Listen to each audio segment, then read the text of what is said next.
Educación intercultural bilingüe, una educación con características propias.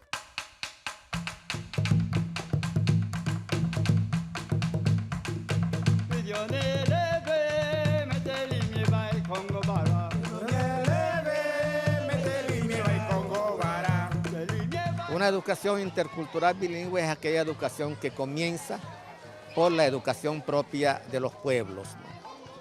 Si es un pueblo indígena, comenzará por la educación propia, por la cultura propia, por el idioma propio. Tendrá como elementos importantes de prioridad para comenzar, ¿no? La intercultural bilingüe es una nueva tendencia, vamos a decir, entre nosotros, que nos ha revalorizado a los grupos minoritarios y nos ha hecho sentir orgullosos, como los muchachos se sienten hoy en día, de que pertenecemos, que tenemos otra lengua que, de todas maneras, una lengua cualquiera enriquece.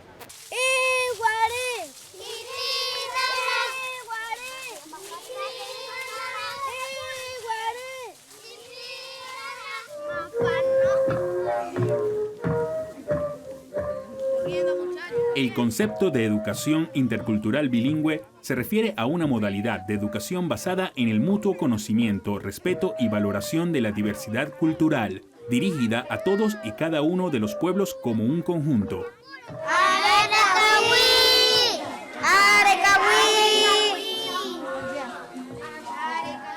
La educación intercultural, ¿por qué es bilingüe? Porque es parte del idioma propio indígena y después el aprendizaje del idioma castellano y todos los idiomas que queramos hablar. Por eso que es intercultural. La educación intercultural bilingüe se reconoce por tomar como punto de partida el conocimiento de la cultura propia y la del otro. Visibiliza valores y conflictos interculturales que hay que asumir y resolver. Se dirige a todos los pueblos, a todas las generaciones y a todos los estratos sociales. En el caso de las poblaciones indígenas y afroamericanas, busca la preservación y el desarrollo de los idiomas originarios en pie de igualdad con el castellano.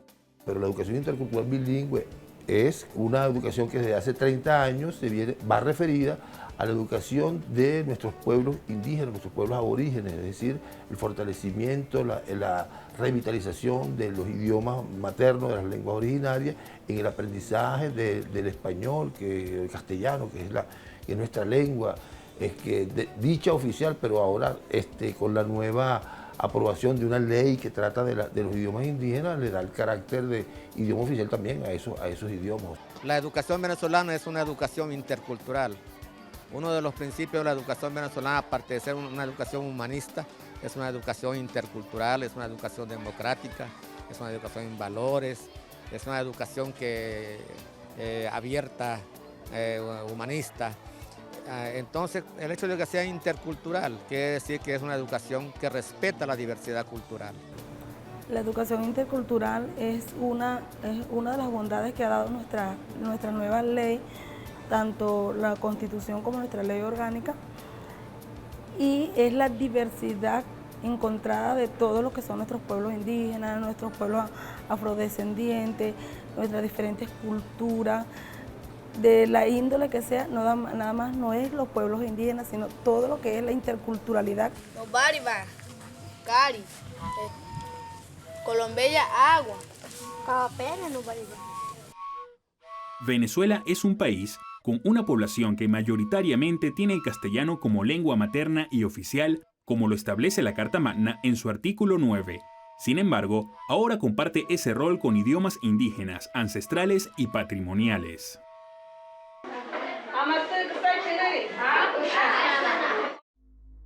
Es así como el Ministerio del Poder Popular para la Educación crea el programa de educación intercultural bilingüe, el cual se encarga de impulsar la reivindicación del idioma y cultura de 44 pueblos originarios de Venezuela, ubicados en 8 estados del país, de acuerdo con el capítulo 8 de la Constitución venezolana que garantiza los derechos de los pueblos indígenas.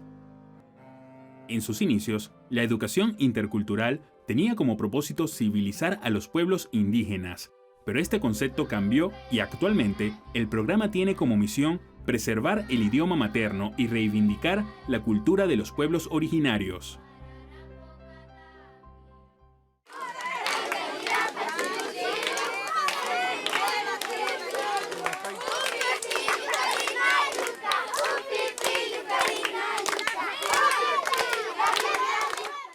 Nichos lingüísticos.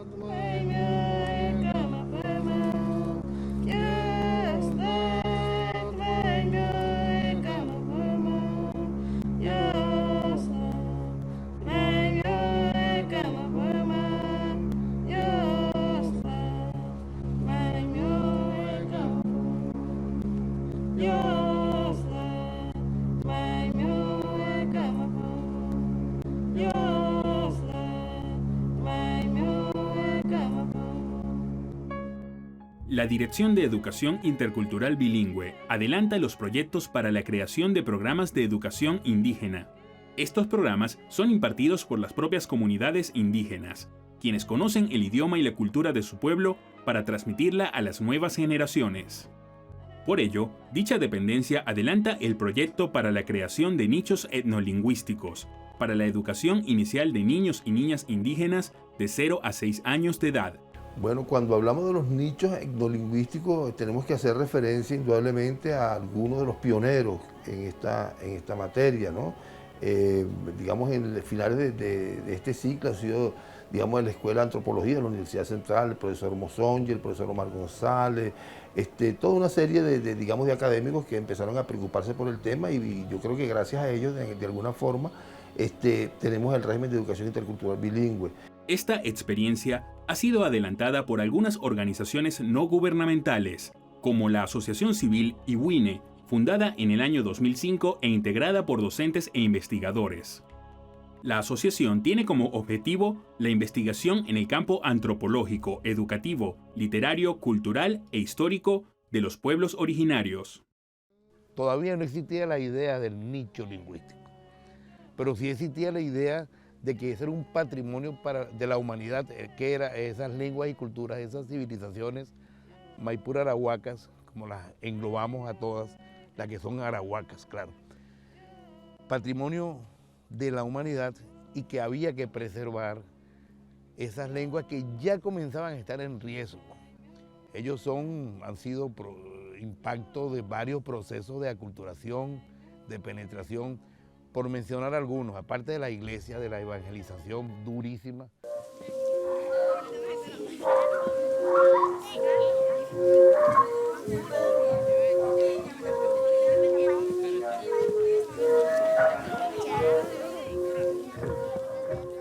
El nicho lingüístico es una reproducción y ampliación del hogar indígena tradicional, cuya finalidad consiste en revitalizar el idioma y la cultura ancestral de una etnia en proceso de desarraigo, pérdida de identidad y desintegración sociocultural.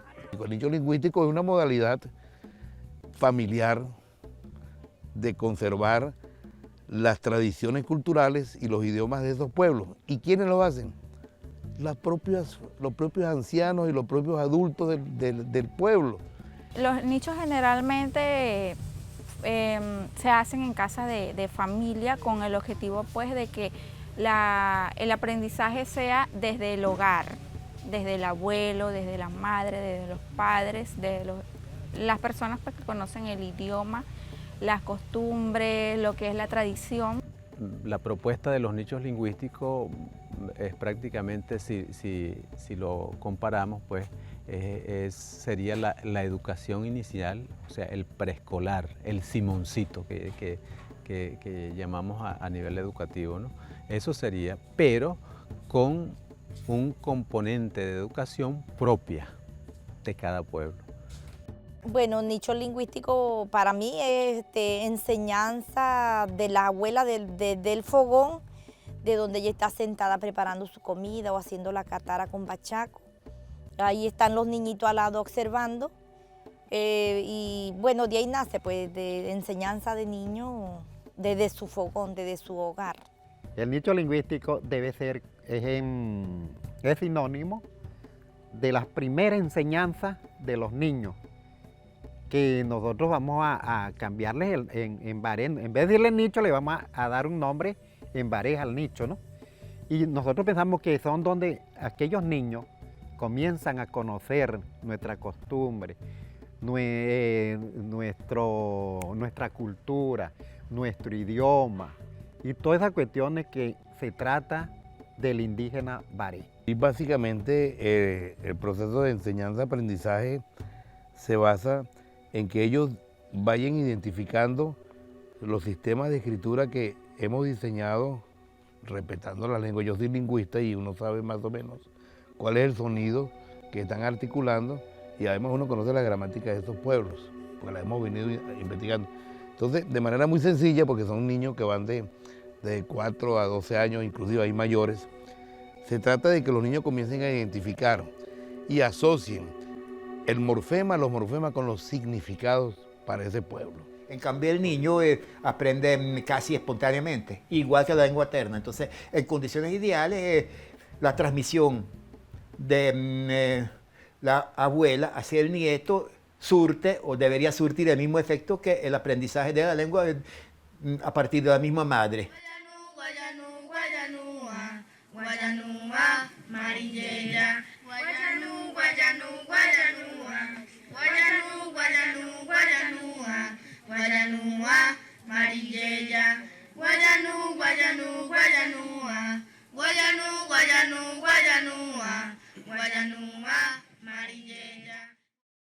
Contexto jurídico.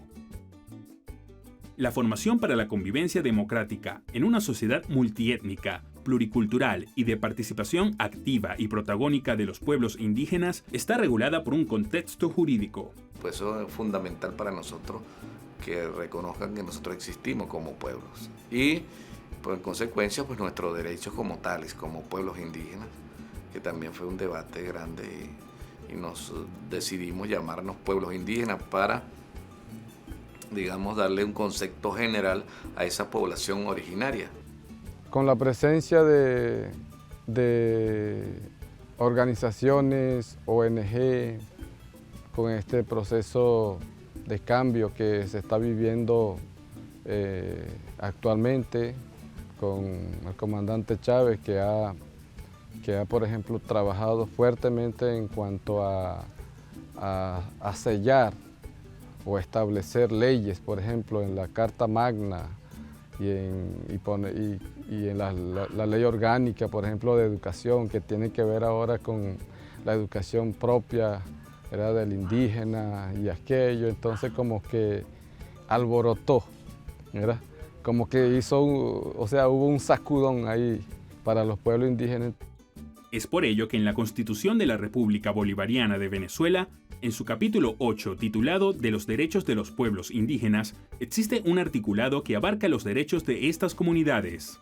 Nos da una nueva dimensión de lo que es la nueva concepción que se tiene a través de la Constitución. Es decir, la Constitución de Venezuela reconoce a Venezuela como una república multiétnica, pluricultural, y añadiríamos plurilingüe, porque también tiene el reconocimiento de diversas lenguas aborígenes y diversos idiomas y, bueno, toda una serie de valores culturales.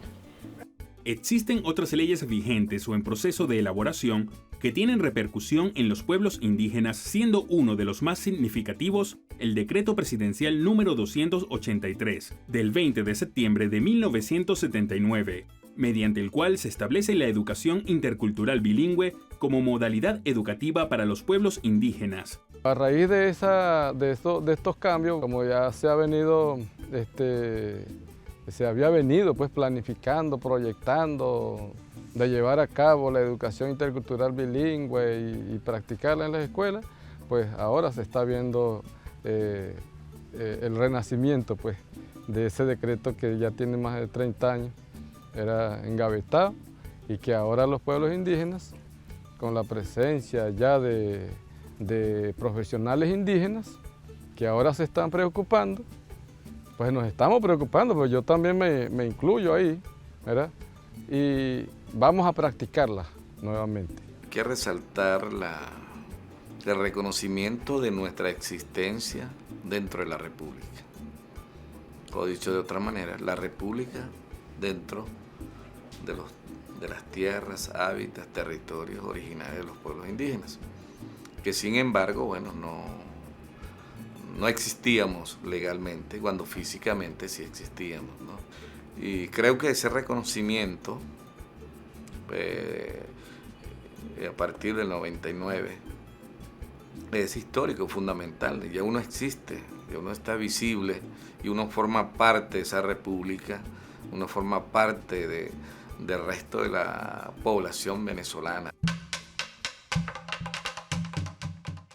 Pese a los acelerados procesos de aculturación y al avance de un sistema educativo uniformizador en los territorios indígenas, donde las lenguas autóctonas son idiomas de uso predominante, la persistencia de lo indígena es tal que su presencia es no solo innegable, sino incluso más obvia que antes. El estado Amazonas es una de las regiones con más adelantos en lo que a educación intercultural bilingüe se refiere. De acuerdo con el Censo de Población del año 2001, cuenta con una población indígena integrada por más de 38.000 individuos. Primero nosotros como zona educativa del estado Amazonas, que es uno de los estados donde hay mayor presencia de pueblos indígenas, tenemos 20 pueblos indígenas en todo lo que es lo ancho y largo de nuestro estado Amazonas. Y una de las propuestas que tiene zona educativa pues es la construcción de nuestra educación intercultural partiendo de nuestras realidades. Por ejemplo, la experiencia que tenemos nosotros, salir de eso de lo tradicional, pues que decíamos nosotros, ¿no? Por ejemplo, Escuela Intercultural Bilingüe siempre se planificaba de manera sistematizada. Hoy tuvimos dándole la explicación que ya hay que llegar en contacto directo con los maestros, con la comunidad, con los consejos comunales, porque es lo que conforman los pueblos y comunidades indígenas. La idea es la inclusión en lo que es nuestro sistema educativo, no la exclusión, sino que los padres y representantes, porque también trabajamos con los padres y representantes, porque eso hay que resaltarlo, que son hablantes de un idioma, porque nosotros en algún municipio o alguna comunidad X no hay un solo pueblo indígena, a veces conseguimos hasta 3. Entonces tenemos la particularidad de que los padres y representantes hablantes de los idiomas se articulan con la escuela y participan, como lo establece nuestra Ley Orgánica de Educación, en el artículo 17. Ellos son partícipes de ese proceso de enseñanza que se da en el aula. El uso de la lengua materna incide positivamente en la participación e involucramiento de los niños y niñas en el aula, sus compañeros y compañeras y su aprendizaje. Asimismo, favorece la participación comunitaria y la intervención de los padres y las madres de familia indígena en el desarrollo de la acción y la gestión educativa. Estos aspectos se pueden apreciar en los nichos lingüísticos con los que vienen trabajando los pueblos indígenas Baniba, Baré y Huarequena, establecidos en Puerto Ayacucho, capital del estado Amazonas. El significado del Catu Yaraca y después de una gran actividad, después de barrer su casa, fregar sus peroles, hacer ajicero, tejer, rayar, bucanear, hacer casabe. La mujer en Catu Yaraca, ella va al río a bañarse y para que ella se relaje más va caminando. Catu Yaraca,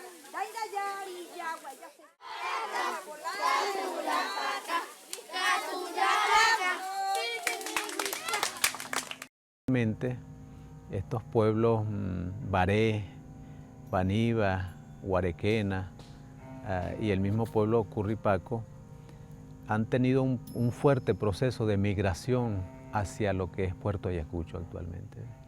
Si una persona recupera la lengua, también puede instalar su propio nicho lingüístico, se rodea de niños y va transmitiendo ese legado ya a partir de una reconstrucción que ya no tiene que ver con los hablantes originales, es como algo producido más allá de una interrupción que ya tuvo lugar, o sea que es como una resurrección, ¿no? Fíjense, desde que surgieron los nichos, estos pueblos se han ido reuniendo, se han ido reencontrando.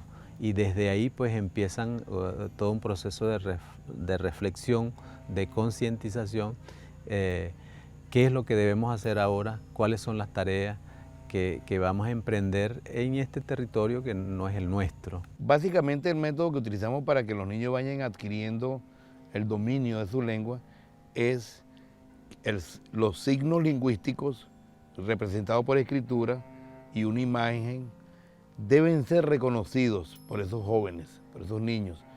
Y ya ellos están en ese proceso en cuanto a la adquisición del sistema de escritura que se ha diseñado para cada una de estas lenguas.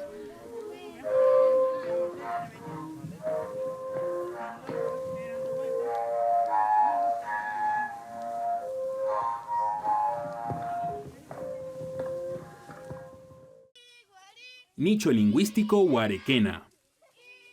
El territorio ancestral de la etnia huarequena es Maroa, en el municipio Maroa, en el estado Amazonas.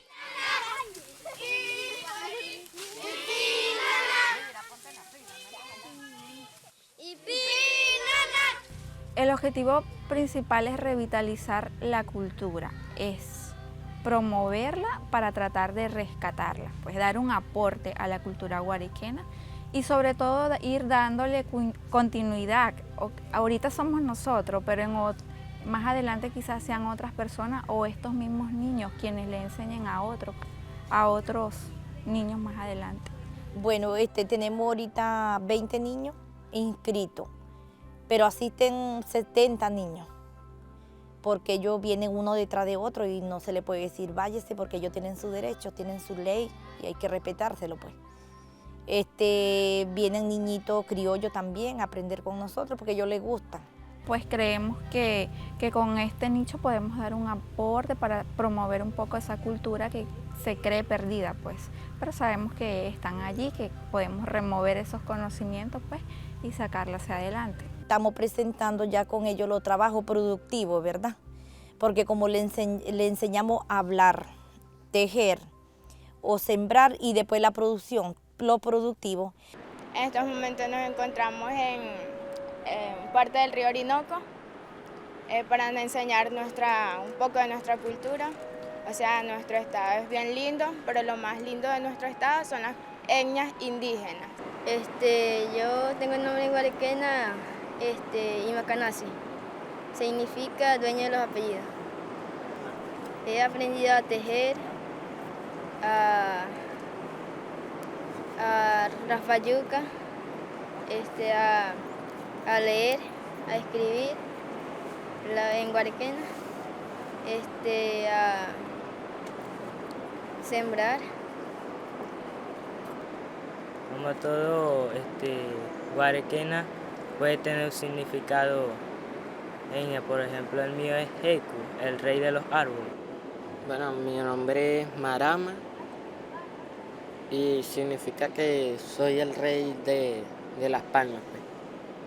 Nosotros hemos aprendido en el nicho Pirimisi Ceiba, o sea, en la escuela huarequena, hemos aprendido muchas cosas que antes yo no había conocido.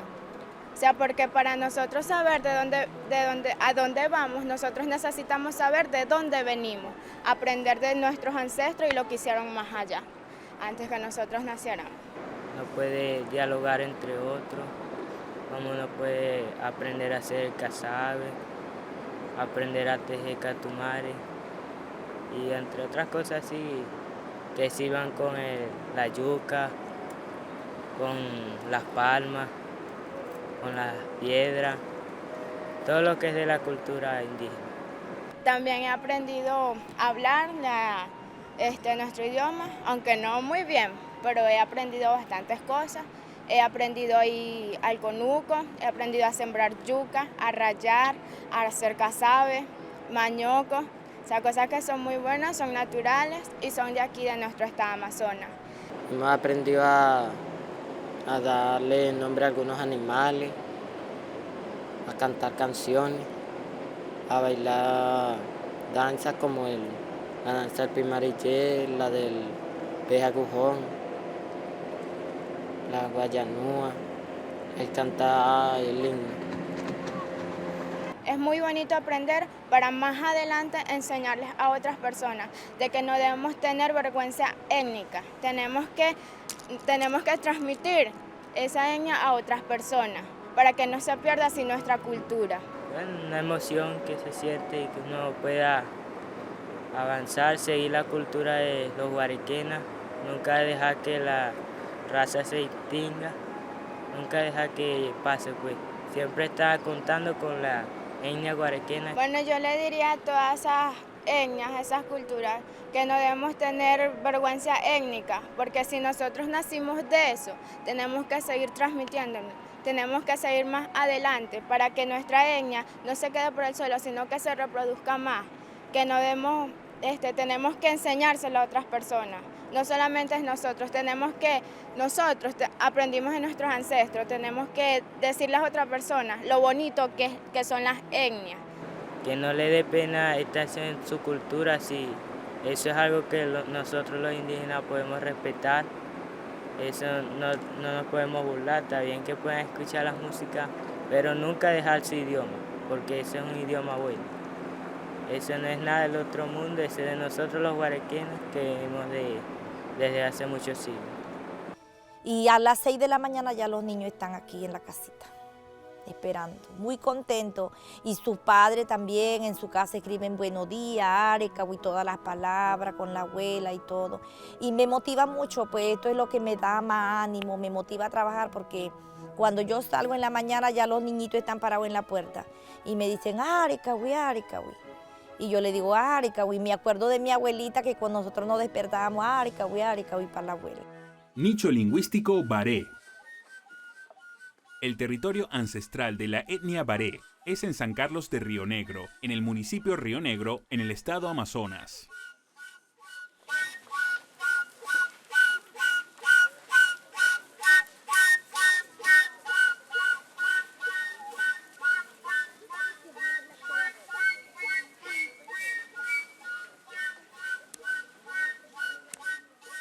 El pueblo indígena Baré se decía que estaba prácticamente extinguido, porque estábamos como adormecidos.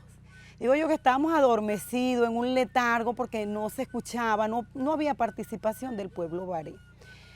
Primeramente creo porque es un pueblo que realmente se ha transculturizado desde hace mucho tiempo, es decir, creo que fue uno de los pueblos que tuvo ese contacto directo con personas foráneas, pues culturas foráneas, y rápidamente adoptó esas culturas y fue olvidando la suya, ¿no? La propia. Es un complemento que se está haciendo porque ya nosotros, a pesar de que ya casi no existía el pueblo Baré, pero ya en mí, por ejemplo, en mi persona, yo tenía esa inquietud de continuar trabajando mientras yo existiera sobre esta tierra, por mi pueblo, sobre todo el idioma, que en idiomas iba que ya estábamos en cero, y se me ocurrió en el 2009 hacer una asamblea de pueblos baré, de los baré que vivían aquí en Puerto Ayacucho, que no son hablantes, aún todavía no son hablantes, pero con el ánimo que se le dio todo, logramos hacer lo que hemos hecho, que es fundar la Escuela de Baré. Este nicho del cual estoy encargada, nosotros tenemos una recreadora, tenemos el grupo de cultura y el de la clase. En la recreadora le enseña a los niños los juegos, todo lo que es tradicional y todo eso. En la cultura, yo me encargo de la cultura, le doy a los niños lo de la danza, estamos practicando ahorita el huesito, que es el piapoco, la danza del araguato, la danza de cabecebagre, y a ellos canciones de cuna, se lo traducimos a baré.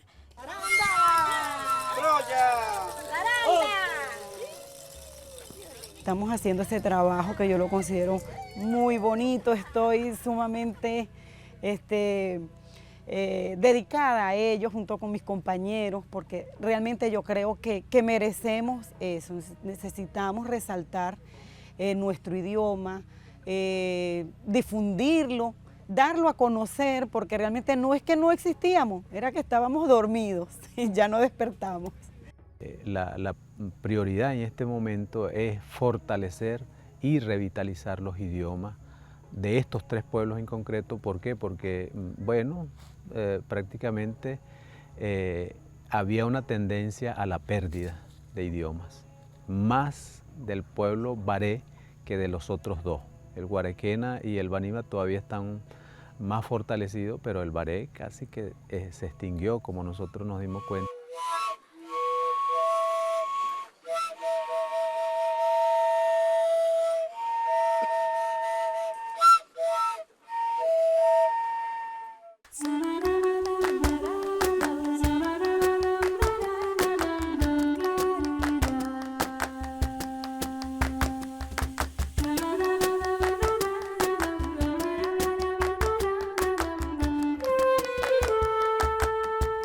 En el estado Zulia residen más de 48.587 indígenas de los pueblos Añú, Baré, Barijapreria, Wayú y Yucpa. Pueblos Añú y Wayú. Los Añú se encuentran ubicados en la laguna de Sinamaica, municipio Guajira, en el estado Zulia. Y la etnia Wayú abarca el área de la Guajira venezolana, municipio Guajira, en el estado Zulia. En este proyecto de revitalización del idioma añú ha venido desde hace más de 15 años. Yo inicié una organización que se llama Mocupa, el Movimiento Cultural Paraujano. Es la organización indígena del pueblo añú, dentro de la comunidad, la laguna de Sinamaica. Allí, bueno, tuve un proceso de formación en donde nosotros éramos promotores culturales. Íbamos a la comunidad, buscábamos la información con los hablantes del idioma. En este caso trabajamos con ancianas, con 10 ancianas, en donde bueno, se hizo una recopilación del idioma añú, más de 3.000 palabras se recogieron, muchos cuentos, muchas historias y todo lo que tiene que ver con el idioma añú. Vamos a hablar con nuestros abuelos, porque ellos son los que nos dan fe de nuestra historia. ¿Por qué somos añú? ¿Por qué pertenecemos a esta cultura? Y a través de estas conversaciones que siempre hemos tenido y continuamente, he visto que el desarrollo, el crecimiento del interés ha sido muy fructífero. Ellos a veces llegan y, maestra, ¿cuándo nos vas a dar añú? Porque así es que dicen, maestra, ¿cuándo nos vas a dar añú? Yo les digo, ¿por qué queremos? Porque nosotros somos de aquí.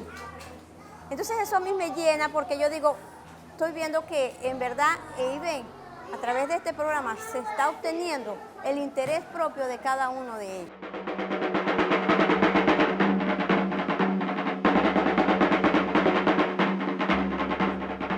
Como proyecto educativo se encuentra un pueblo indígena, en este caso Wayú, como sujeto de ese proyecto, ¿no? Y de hecho entonces aparece la parte histórica, geográfica, su localización. Estamos sistematizando la educación propia Wayú, desde cuando, por ejemplo, se habla de los materiales, de los recursos y materiales educativos, didácticos necesarios. Se habla de la educación propia Wayú, cuáles son los objetivos, los fines de esa educación, quiénes enseñan, quiénes transmiten su conocimiento y cómo lo hacen, y cuál es el ambiente de aprendizaje de este pueblo indígena. Todos esos detalles que la misma educación propia ancestral y la que les ha permitido a lo largo de los años mantener, preservar una cultura indígena, es porque existe una educación propia que les permite entonces por generaciones ir aprendiendo, ir internalizando los valores que corresponden a esta cultura. Algunas lenguas ubicadas en el territorio venezolano se clasifican como independientes. Tal es el caso del patuá, un criollo de origen francés antillano y africano cuya cruzada por la recuperación no solo de la lengua, sino de la cultura, se inició hace 15 años. Asociación de patuaparlantes. El mayor número de patuaparlantes se encuentra en Guiria, municipio Valdés, del estado Sucre, y en el Callao, estado Bolívar.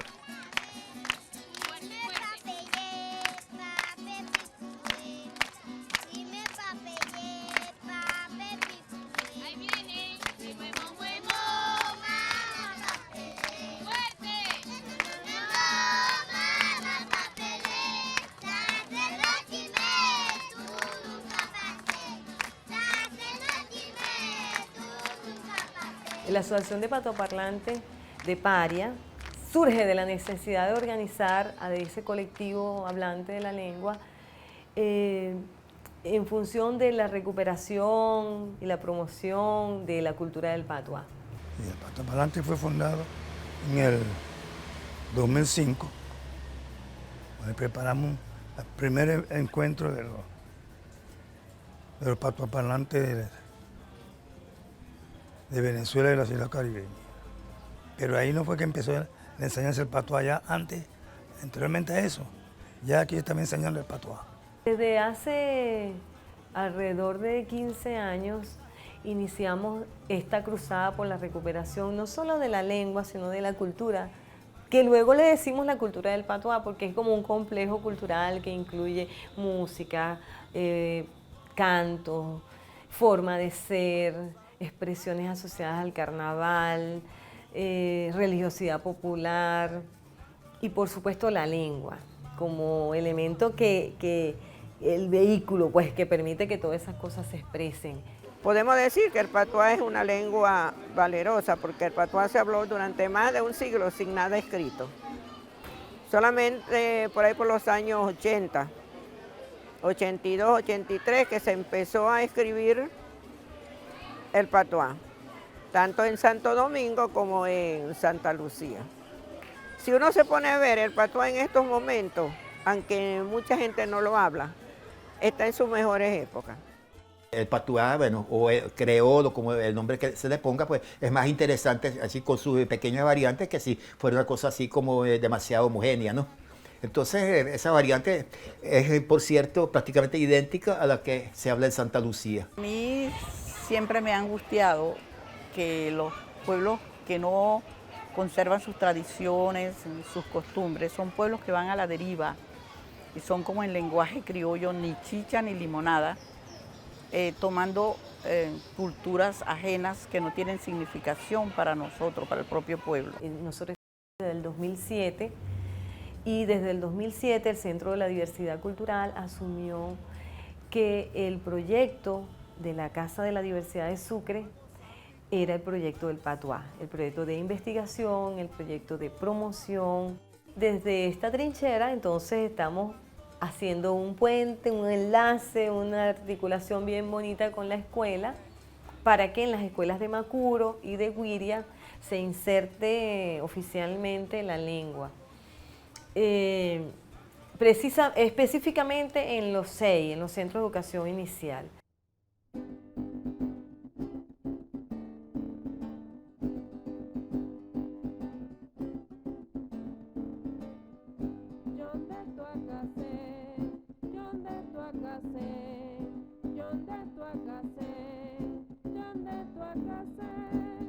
¿Cuántos pajaritos hay? ¿Cuántos pajaritos hay? ¿Cuántos pajaritos hay? ¿Cuántos pajaritos hay?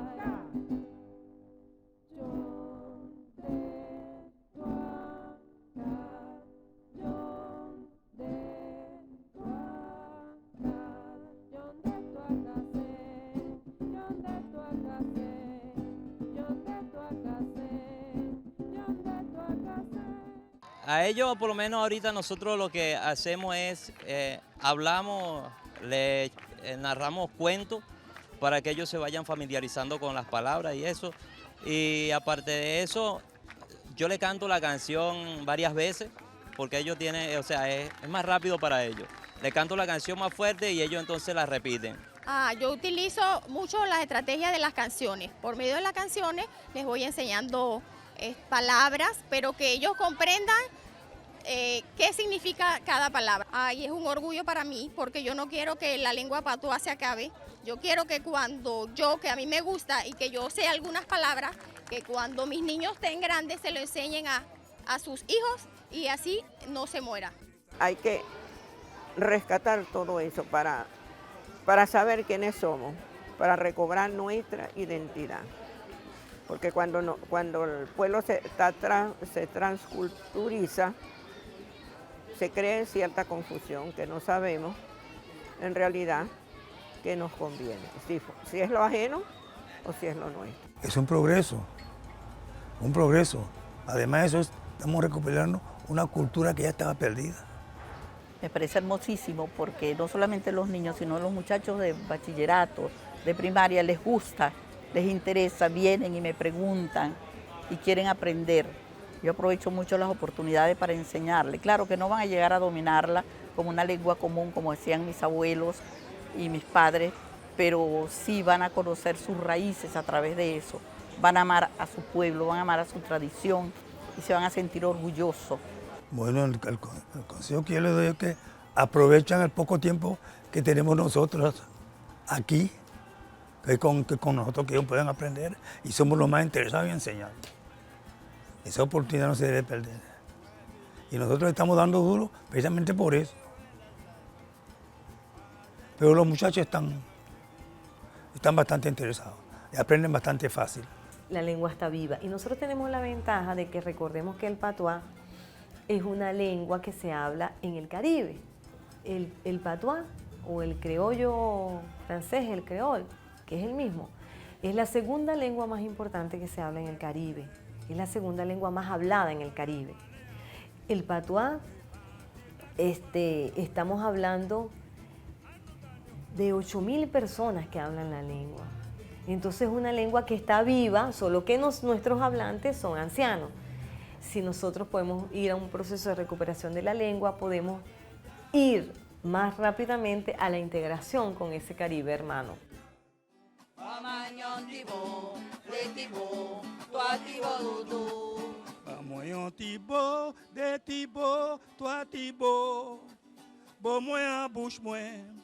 Pour faire moins sentir. Mama nyantibo, etibo, tuatibo dudu.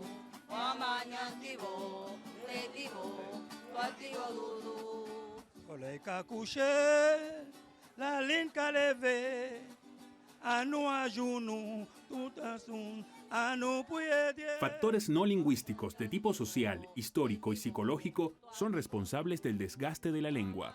Es importante resaltar que la variedad de criollo francés que corre más peligro de extinción en las Américas bien podría ser una de las lenguas a la cabeza en la renovación de la conciencia sobre la lengua y los vínculos lingüísticos con el resto de la región.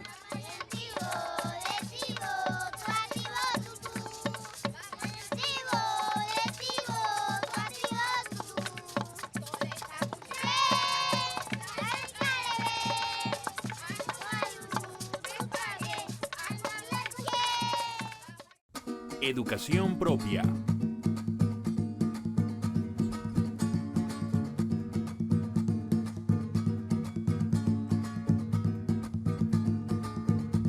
Elina pasa bongo, Elina pasa bongo, Elina where you come from, Elina pasa bongo, bongo Elina bongo, Elina pasa bongo, bongo Elina bongo, Elina pasa bongo, Elina where you come. Cada pueblo indígena, cada comunidad, tiene derecho pero al mismo tiempo el deber de construir proyectos educativos en los cuales se ponga en primer plano el idioma materno, la visión del mundo de cada pueblo, es decir, quiénes somos, de dónde venimos, hacia dónde vamos.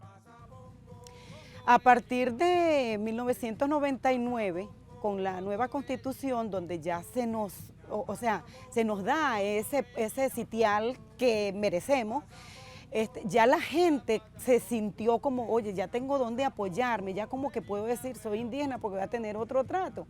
Y también yo empecé a ver que los demás pueblos indígenas lo sintieron así. Mira, para nosotros es importantísimo desde el punto de vista educativo, porque ya que el Estado venezolano a los pueblos indígenas le da esa potestad de hacer una propuesta educativa como un diseño curricular, la cual debe ser incluido en el sistema educativo venezolano, y nos da esa potestad también que por pueblo nosotros debemos elaborar nuestro proyecto educativo.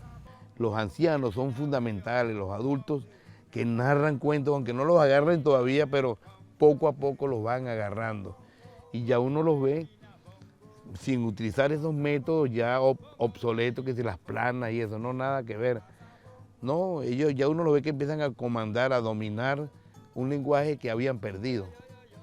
Y en un medio donde también los maestros, que son sus padres o son sus tíos, los representantes que son del pueblo y de la lengua, ya ellos entre sí ellos se comunican, hacen los convites, el intercambio de comidas y todo eso va en idioma propio. O sea, nosotros sabemos que cada pueblo tiene su educación propia, tiene sus pautas de crianza, tiene su forma pues de educar desde el vientre materno hasta la edad de los adultos. Eso es lo que nosotros llamamos educación propia.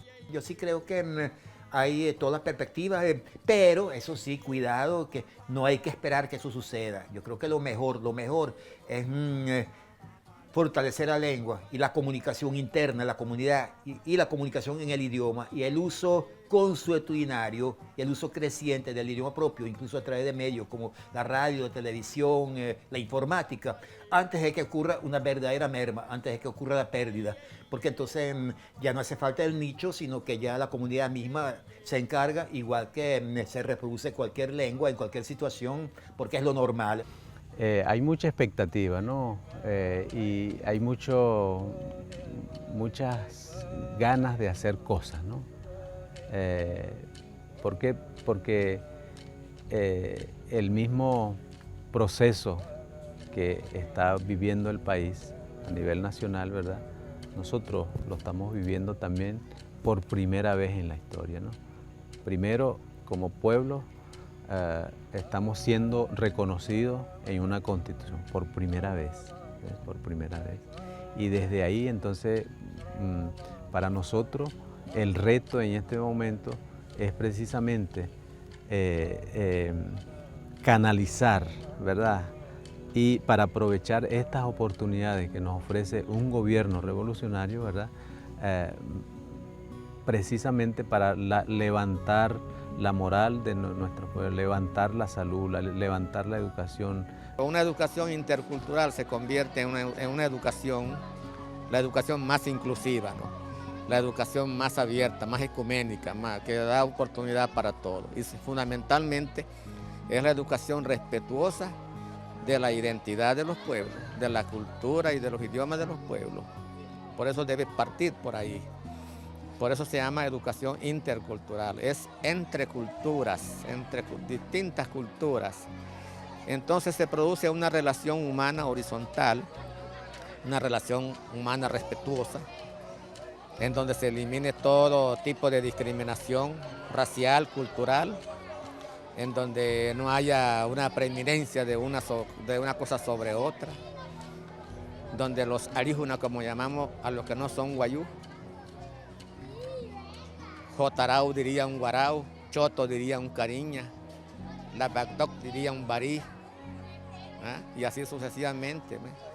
Guatía diría un yupa, a los que no son pertenecientes a su propia cultura, ¿no? En esa medida que haya esa diferencia respetuosa, ya que nuestro país está conformada por una diversidad cultural. Estas comunidades tienen el derecho y deber de desarrollar a partir de su propia iniciativa su auténtico modo de vida, sus valores, expresiones creadoras, identidad distintiva y, por supuesto, su idioma ancestral. Por ello, la educación intercultural bilingüe es una modalidad que por derecho constitucional y por ley se debe impartir a todos nuestros pueblos.